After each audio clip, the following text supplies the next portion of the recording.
ঘুমোবো আমি, ঘুমোবে তুমি, গল্প শোনাবে ঘুম পড়ি, হালকা আলো চোখ বন্ধ।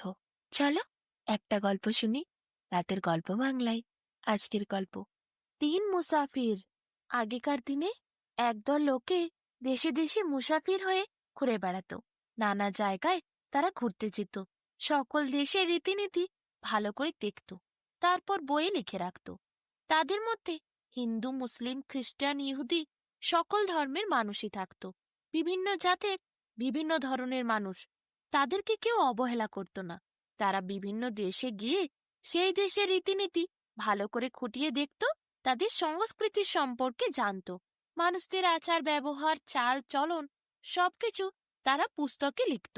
এইরকমই তিনটি মুসাফির লোক বিদেশ ভ্রমণের জন্য একবার বেরিয়েছিল। তাদের মধ্যে একজন ইহুদি, একজন খ্রিস্টান আর একজন মুসলিম ছিল। যেদিন তারা ঘুরতে ঘুরতে একটি নতুন দেশে এসে উপস্থিত হলো, পথ চলতে চলতে তারা হয়রান হয়ে গেল, ক্ষুধায় কাতর হয়ে পড়েছিল। কিন্তু তখন অনেক রাত্রিও হয়ে গেছিল। গৃহস্থরা সকলেই ঘরদোর বন্ধ করে ঘুমিয়ে পড়েছিল। তারা না খেতে পেল, না শোবার জায়গা পেল। শেষে তারা ক্লান্ত হয়ে একটি বটগাছের তলায় আশ্রয় নিল। সেখানে তারা নিজেদের পুটলির থেকে বিছানা বার করে গায়ে চাদর জড়িয়ে শুয়ে পড়ল। এরপর একটি লোক সামান্য কিছু মিঠাই এনে তাদেরকে হঠাৎ করে উপহার দিল। তিনজনের এত খিদে পেয়েছিল, রাতও হয়েছিল। মিঠাই দেখে লোকটির হাত থেকে নিয়ে তারা গপ গপ করে খেতে শুরু করলো। কিন্তু মিঠাই খেয়ে তাদের পেট ভরল না। এদিকে পেটের মধ্যে মিঠাই খাওয়ার পর খিদের জ্বালা যেন আরো বেড়ে গেল। লোকটির কাছে তারা আরো কিছু মিঠাই চাইল।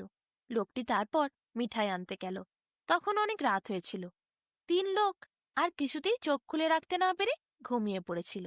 যখন সেই ব্যক্তিটি আরও এক পাত্র ভর্তি মিঠাই নিয়ে এলো, তখন সে দেখল তিনটি লোক ঘুমিয়ে পড়েছে। তাই তাদেরকে আর না উঠিয়ে মিঠাই ভর্তি সেই পাত্রটি সে সেখানে রেখে একটি কাপড় ঢাকা দিল। এরপর হঠাৎ করে ভোরের সময় মুসলিম ব্যক্তিটির ঘুম ভাঙল। সে উঠে কপ কপ করে মিঠাই দেখতে পেয়ে কিছু মিঠাই খেয়ে ফেলল। বাকি মিঠাইগুলো রুমাল দিয়ে ঢাকা দিয়ে রাখল। এর মধ্যে সকাল যখন হলো, খ্রিস্টান আর ইহুদি দুইটি লোক তারাও জেগে গেল।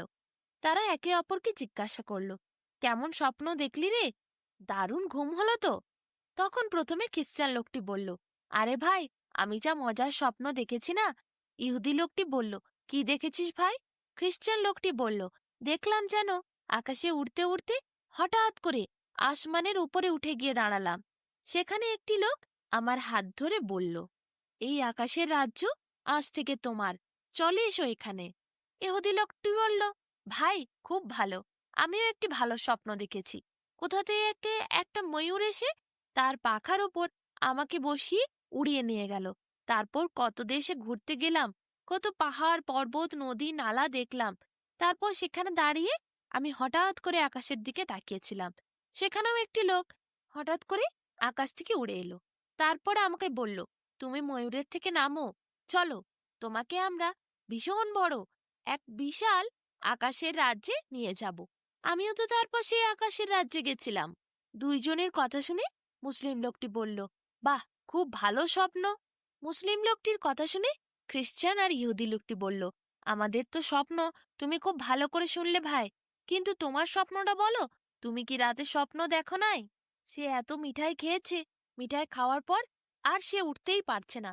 শুয়ে শুয়েই একটা লম্বা ঢেকুর তুলে বলল, কি আর বলবো ভাই, তোমাদের স্বপ্ন তো খুবই সুন্দর, কিন্তু আমার স্বপ্ন একটুও ভালো নয়, বড়ই খারাপ।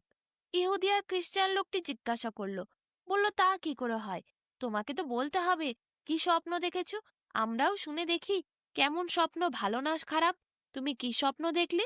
মুসলিম লোকটি তখন বলল, ভাই আমি দেখলাম কোথা থেকে এক ভীষণ বড় দৈত্য এসে আমার ঘাড়ে ধরল। তারপর বলল, জলদি মিঠাই খেয়ে নে, নাইলে গলা টিপে মেরে দেব। আমি আর কি করব, তাড়াহুড়ো করে তাড়াতাড়ি একটা একটা একটা একটা করে সব মিঠাই খেয়ে ফেললাম। আর একটিও মিঠাই আমাকে সে রাখতে দিল না। বলল, এই মুহূর্তের মধ্যে সব মিঠাই যদি আমি খেয়ে শেষ করতে না পারি, তাহলে সে আমাকে জানেই মেরে দেবে। আমিও ভয়ে কপাকপ সব মিঠাইগুলো খেলাম। কি কষ্ট হচ্ছিল অত মন্ডা মিঠাই খেতে, কিন্তু প্রাণের ভয়ে কি করব, এমন ভাবে ওই দুষ্টু দৈত্য আমার দিকে তাকিয়েছিল, বড় বড় চোখ নিয়ে আমাকে চোখ রাঙিয়ে কথা বলছিল। আমিও তো ভয়ে পাত্র খালি করে সব মিষ্টি খেয়ে নিলাম।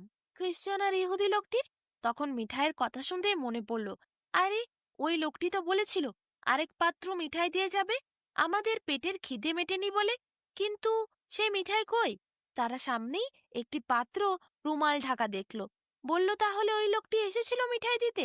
মুসলিম লোকটি বলল, হ্যাঁ, এই পাত্রে রুমাল ঢাকা দিয়ে সব মিঠাই রেখে গেছিল, কিন্তু তখন তো আমি স্বপ্ন দেখছিলুম। খ্রিস্টান আর ইহুদি লোকটি বলল, তুমি স্বপ্নে তারপর কি দেখলে ভাই বলো তো?